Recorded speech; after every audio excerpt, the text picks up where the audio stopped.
These manhwa and manhua, they are so addictive you'll forget sleep exists. Let's dive into the worlds where MCs are broken, overpowered, or just plain unstoppable.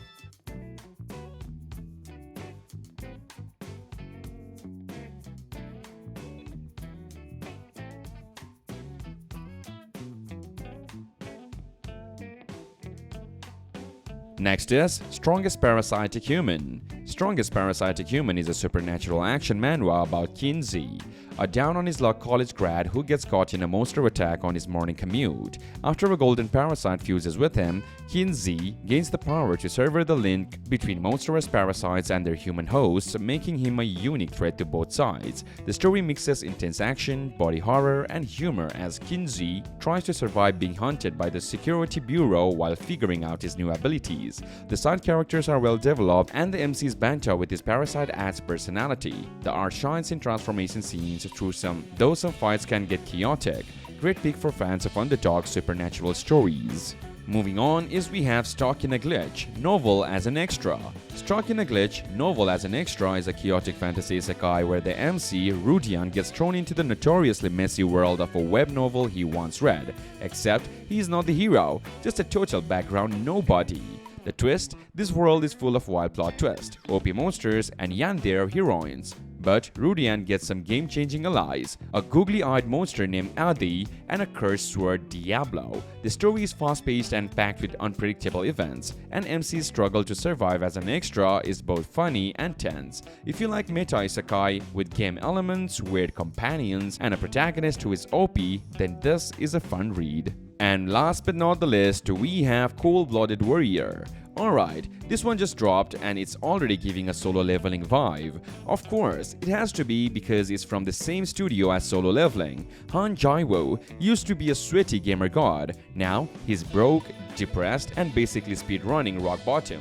But just when life is about to completely fold him, boom! Admin NPC shows up and offers him a shot at the true ending of his favorite game. With a tiny catch, he starts back at level trash. Yeah, Aquila really said get good again. The art slaps, Redeye Studio never misses, and the stakes feels heavy, and the whole one last run to fix everything angle has serious potential. If you like grindy OP MCs who are done playing nice, this is definitely one to keep on your radar. Early days, but I am in. Next one is The Former Mercenary's Life as a Prosecutor.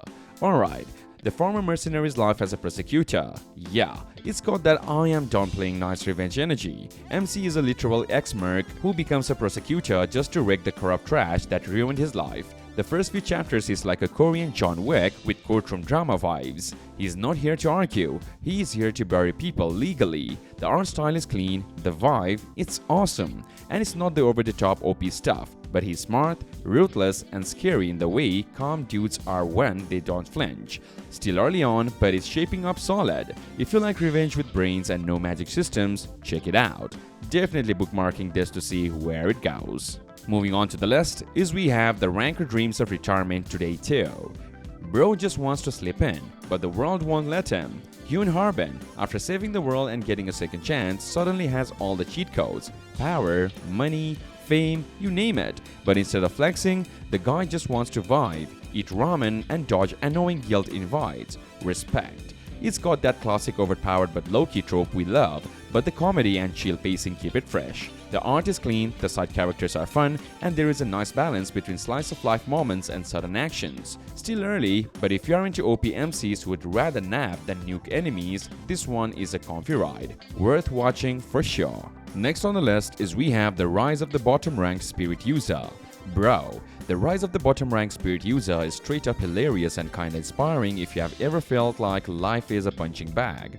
Our guy Yui is just an exhausted office worker, gets fired, and then boom, gets tangled up in the wild world of spirit users. Everyone thinks he's a trash tire, but plot twist, the spirit he bonds with is actually a forgotten spirit king. So he's got this totally broken power. The chaos that follows is pure gold. He gets dragged into supernatural fights, teams up with a badass but super chaotic partner, and starts leveling up in the most ridiculous ways. If you love underdog glow-ups, awkward comedy, and OP MCs flexing on haters, you will vibe with this one hard. Moving on is we have the Strongest Guardian who devours gods and demons. Just read he evolved after devouring the demon god, and wow, this manhwa hits differently. So basically this dude, Shin Yang, falls into a well, classic move, lol, and ends up eating demon flesh to survive. Plot twist, he becomes a demon himself but somehow keeps his humanity intact. The whole Angela storyline had me in my feels, especially when she dies and she's trying to become human again for her.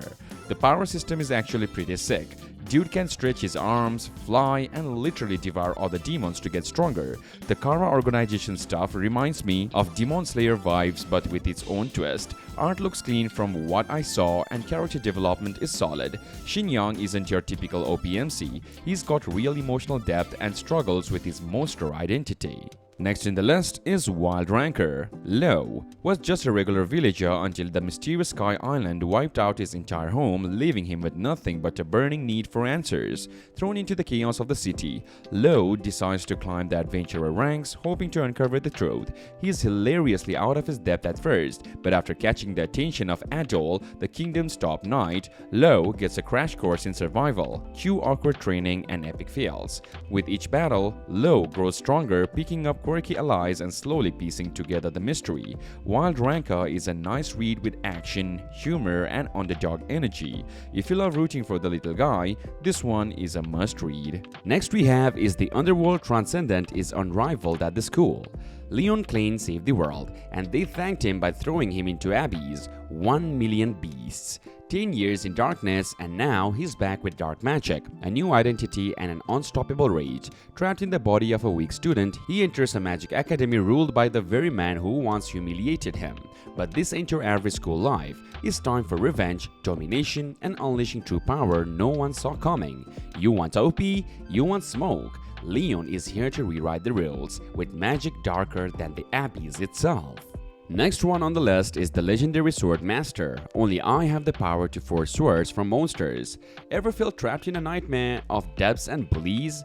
Toji Nanase was living that hell, harassed by debt collectors and cursed by a toxic job until fate threw him into a dungeon swarm of monsters. Just when death seemed certain, he unlocked a legendary power, the ability to force swords from the monsters he slays. With his new magic swordsman skill, Toji becomes a force no one saw coming, but his dark appearance and ruthless nature make others fear him, a monster hunting monsters. Now, driven by revenge, Toji craves his path through those who ruined his life. If you crave dark fantasy, brutal revenge, and a hero who turns pain into unstoppable power, this is your next obsession. Alright, that's today's dose of our God Tier reads. Which one are you binging first? Drop your fab below or tell me which OPMC we missed. Subscribe or risk missing the next legendary recommendations. Peace out.